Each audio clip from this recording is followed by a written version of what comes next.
சாப்பாடு சீன்லாம் ultimate sir. அது அப்படியே சொல்லும் போதே ரொம்ப ஒரு மாதிரி ஃபீலிங்காக இருக்குது சார். ரொம்ப ரொம்ப டச் பண்ணுறாங்க சார். எல்லாருமே பார்க்கணும் சார். கண்டிப்பாக ஃபேமிலியோடு பாருங்கள். இதில் நிறைய 3 படங்களோட இந்த படம் கொஞ்சம் ரொம்ப வித்தியாசமாக இருக்குது. மேபி கடைசி சிலருக்கு ரொம்ப எமோஷ்னலாக இருக்கும். போச்சு ஃபர்ஸ்ட் ஹாஃப் கிளைமேக்ஸ் தான் நல்லா போச்சு. இந்த கிளைமேக்ஸ் வந்தவுடனே ஒரு மாதிரி நிஜமாக அழகாக வச்சுருவேன். ஆனால் தேட்டர் விட்டு வெளியே வரவங்க அத்தனை பேருமே கண் கலங்கிட்டு வரோம். அந்த அளவுக்கு ஒரு யதார்த்த எப்படி அந்த வார்த்தைகள் தடுமாற்றம் இருக்குது. ஒருத்தவங்களும் வெளியே வரும்போது வந்துட்டு ஃபேஸே மாறிடுது. கிளைமேக்ஸ் போட்டு அந்த படம் முடிஞ்சுன்ற அந்த வரிகள் போடும்போது கூட யாருமே எந்திரிச்சு வெளியே போகணும்னு தோணவே இல்லை. அதே தான் மீண்டும் மீண்டும் அதே தான். அவர் பாடியது ஒரே பாடலாக இருக்கட்டும், ஆனால் அதை கேட்க எப்பொழுதுமே எங்கள் செவி திறந்தே இருக்கட்டும். வாழ்த்துக்கள் மாதிரி செல்வராஜ். நன்றி பிரதர். ரொம்ப எல்லாம் ஆடியன்ஸை யாருமே எந்திரிக்கல, எல்லாம் உட்காந்து அந்த இருந்து இதாகிடுச்சு. சரிங்க. இன்றைக்கி மாரி செல்வராஜ் இயக்கத்தில் சந்தோஷ் நாராயணோட இசையமைப்பில் ரிலீஸ் ஆகி வெற்றிகரமாக ஓடிக்கிட்டு இருக்க படம் தான் வாழை. வாழையடி வாழையாக எப்படி வாழ்ந்தாங்கிறத அழகாக அந்த படம் கொண்டு வந்திருக்காங்க. எல்லார் கண்களுமே கலங்கியிருக்கு. கண் கலங்காத கண்களே இங்கே கிடையாது. இந்த படத்தை பார்த்துட்டு வரவங்க எப்படி இருக்காங்க, உண்மையிலேயே கண் கலங்கிட்டாங்களா, அவரோட வாழ்க்கை வரலாறு யாரோட வாழ்க்கை வரலாறுன்னு சொல்லி கேட்போமாங்க. உண்மையிலேயே டச்சிங்காக இருக்குது படம். வாங்க என்னான்னு சொல்கிறாங்கன்னு கேட்போம். வணக்கம். கண்டிப்பான முறையில் படத்தை பார்த்துட்டு வாய்ஸ் வரலை, அதுதான் உண்மை. அவர் பாடுறது ஒரே பாடலாக இருந்தாலும் அதை கேட்க செவிகள் எப்போதுமே தயாராகவே இருக்கணும், இருந்துக்கிட்டு தான் இருக்குது. வாழையடி வாழையாக வாழ்க அப்படின்னு சொல்கிறத மட்டுமே கேட்டிருப்போம் நம்ம. ஆனால் அந்த வாழையை சுமக்கிறவங்களுக்கான வழியை வந்துட்டு மிக அற்புதமான திரைக்கதையில் கஷ்டப்பட்டு வரிகளில் கொண்டு வரதுன்றது மிக கடினமான ஒன்று. அதை வந்துட்டு மிக கச்சிதமாக வந்துட்டு கொடுத்த மாரி செல்வராஜ் அவர்களுக்கு மிகப்பெரிய நன்றி. அதை இசை மூலயமா நம்மளை வந்துட்டு ஒரு அடித்தட்டு மனிதனுக்கு கனெக்ட் பண்ண சந்தோஷ் நாராயண் அவர்களுக்கு மாபெரும் பாராட்டு. ஒரு கேரக்டரும் எழுதும்போது இது எப்படி எழுதினார், இது திரைக்கதையாக எப்படி அந்த வார்த்தைகள் தடுமாற்றம் இருக்குது. ஒருத்தவங்களும் வெளியே வரும்போது வந்துட்டு ஃபேஸே மாறிடுது. கிளைமேக்ஸ் போட்டு அந்த படம் முடிஞ்சுன்ற அந்த வரிகள் போடும்போது கூட யாருமே எந்திரிச்சு வெளியே போகணும்னு தோணவே இல்லை.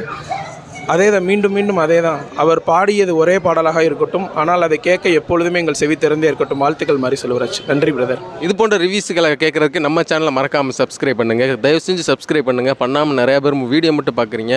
ஒரு 70-80 பேர் தான் பார்க்குறீங்க. நீங்களாவது கொஞ்சம் சப்ஸ்கிரைப் பண்ணுங்கள். Thank you sir. படம் வந்து எல்லாருமே பார்க்கலாம். படம் உண்மையிலே அருமையாக பண்ணியிருக்காங்க. அதாவது என்ன அப்படின்னா, ஒரு கிராமத்தில் ஒரு மக்கள் அவங்களோட ஒரு பையன் வந்து படிக்க போகிறோம்னு நினைக்கிறான்.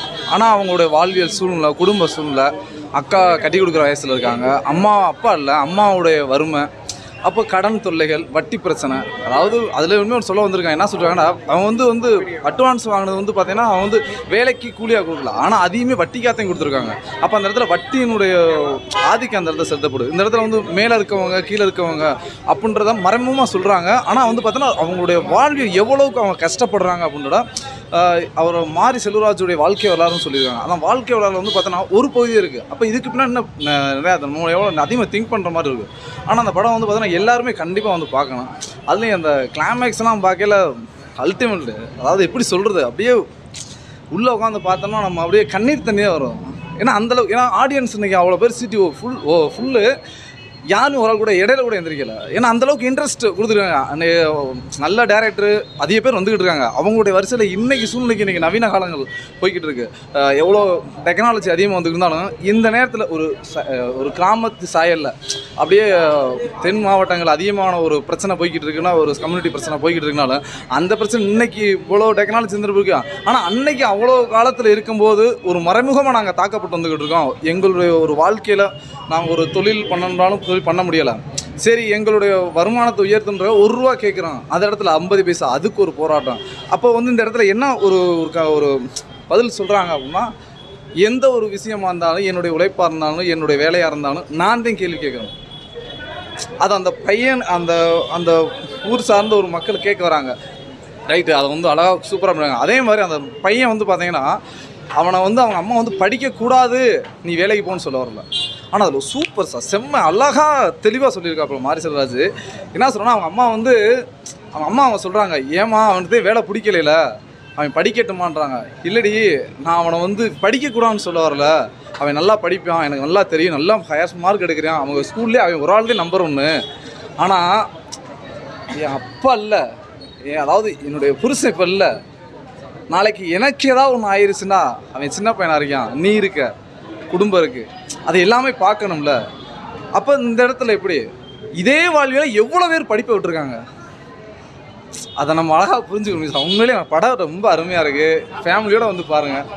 சாப்பாடு சீன்லாம் அல்டிமேட் சார். அதை அப்படியே சொல்லும் போதே ரொம்ப ஒரு மாதிரி ஃபீலிங்காக இருக்குது சார். ரொம்ப ரொம்ப டச் பண்ணுறாங்க சார். எல்லாருமே பார்க்கணும் சார், கண்டிப்பாக ஃபேமிலியோடு பாருங்கள். இதில் நிறையா விஷயங்கள் சொல்ல வராங்க. அதாவது ஒரு குழந்தைகிட்ட தாய் எப்படி நடந்துக்கிறேன்னு, இந்த ஊரில் இருக்கக்கூடிய விவசாயம் பண்ணக்கூடியவங்க, அந்த விவசாய மக்கள் எப்படி இப்போ பெரிய, அதாவது என்ன சொன்னால் கமிஷன் ஒர்க் பண்ணுறாங்கல்ல, அவங்களுக்கு டைரெக்டான ஒரு நல்ல மெசேஜ் எல்லாருமே பார்க்கணும் சார். அதாவது அருமையான படம். இப்போ தவிர வாய்ப்பை விட்டுறாங்க, தேட்டரில் வந்து பாருங்கள். உண்மையிலே நல்லாயிருக்கு சார், வேறு லெவல் சார். இன்னும் நல்லாயிருக்கு. Okay, thank you sir. அதில் ஒரு சில குறியீடுலாம் இருக்குது, சூப்பராக கொடுத்துருக்காங்க. அந்த குறியீடை நம்ம புரிஞ்சு பார்த்தோம்னா இன்னும் நல்லாயிருக்கு சார். Okay, thank you sir. இந்த சாப்பாடு சில என்ன சொல்கிறாங்க, ரொம்ப அழுதுட்டீங்க? அதுலேயும் ரொம்ப எல்லாம் ஆடியன்ஸை யாருமே எந்திரிக்கல, எல்லாம் உட்காந்து அந்த இருந்து இதாகிடுச்சு. அந்த சாப்பாடு தலையில் அடிக்கிறது, மண்ணு மாதிரி போடுறது, அந்த சாப்பாடு செய்யுங்க நல்லா இருக்கு. நல்லா எடுத்துக்காங்க. ஸ்டோரி எப்படி ப்ரோ இருக்குது? ஸ்டோரி ரியல் ஸ்டோரின்றதுனால படம் நல்லா எடுத்திருக்காங்க, சூப்பராக இருக்குது, சென்டிமெண்டலாக இருக்குது.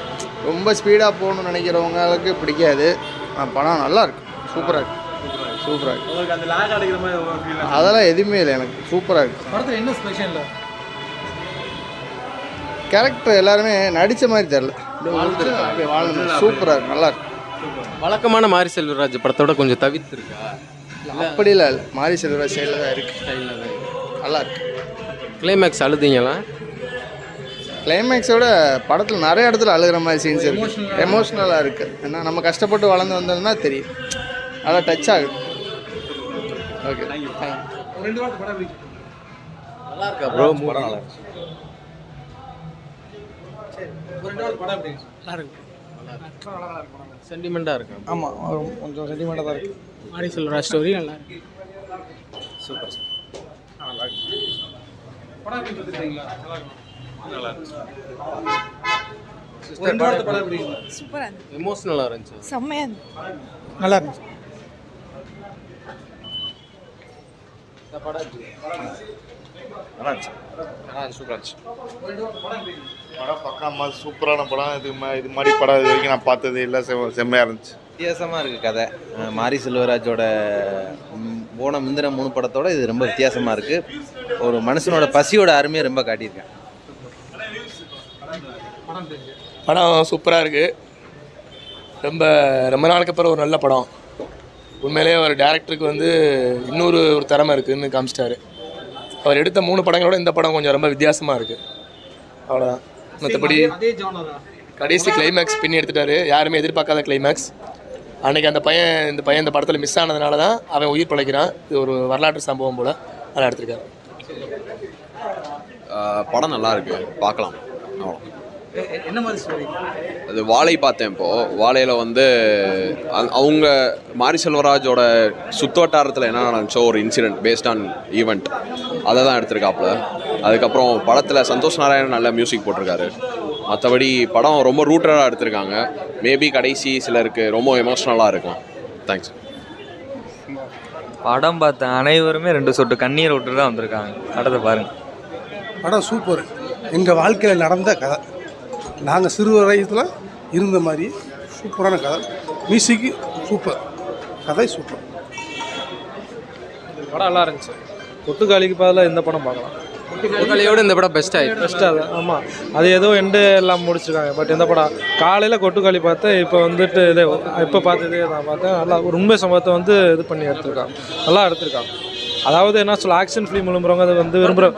ஆர்டிஸ்டோட பெர்ஃபார்மன்ஸில் ஆக்டர்ஸோட பெர்ஃபார்மன்ஸ், அந்த சின்ன பசங்க 2 பேர் நல்லா என்ன சொல்ல, கமல் ரசிகர், ரஜினிகாந்த் ரசிகர், அதை வச்சு நல்லா பண்ணியிருக்கிறாங்க.